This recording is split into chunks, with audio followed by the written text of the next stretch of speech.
these things. You can't. It's I just, mean, it's my just this. initial thing when I was telling everyone last year is I just when India started getting mad at Justin Trudeau, I just said until Trudeau's gone, the best thing to do if you're in India is just pretend Canada isn't real. Just pretend it's a silly TV show you see every now and then. And then, oh, the prime minister comes on TV. It's like, oh, what's going to happen this week? What are his pronouns now? Whoa. That might be less enraging than like treating Canada like it's an actual serious entity. Now, harder to do if you live in Canada, granted. But if you're not in Canada, I would just pretend it's a reality TV show, and that's probably the most sensible way to get through the next year. Well, Dan, I'll just tell you one thing. It's easier said than done when you consider that 270 odd families were Canadians. I've spoken to some of them last night. I mean, early this morning, Indian time, and maybe yesterday, late evening, your time. And, so many families are so distressed listening to the rubbish. There's an entirely new generation of people in Canada and in India. Obviously, most of them do not even remember or know or weren't born when this happened.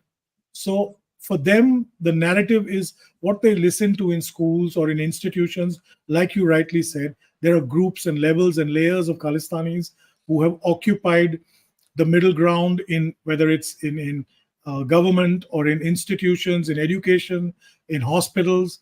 And they see these adults and these grown-ups as, the ones with wisdom. And if they tell them, no, we didn't do it, the Indians did, that is the narrative that is building in Canada. And it is so painful and distressful for people, for us in India, for others in India. Okay, if a lot of Indians didn't know about it, I've made it my job to make sure we bring this to the forefront and correct the anomalies in people's minds of history.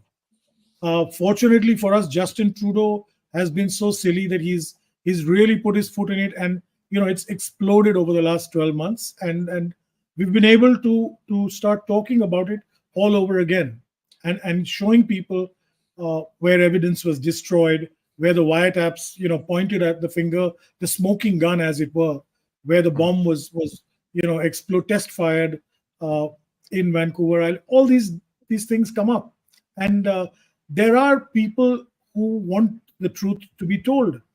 But I feel for families who are in Canada, I feel for the moderate, Indo-Canadians or Canadian Indians who are there.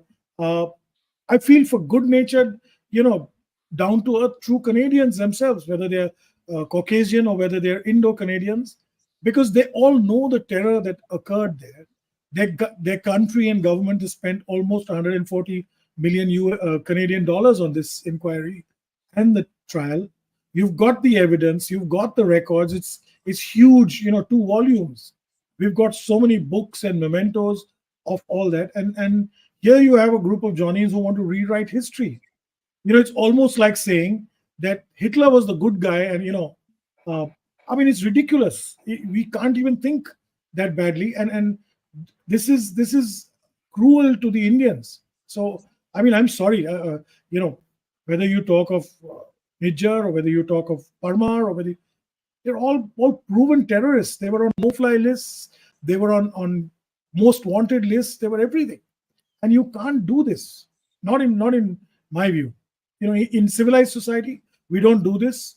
I always thought Canada was democratic, free, and a civilized society.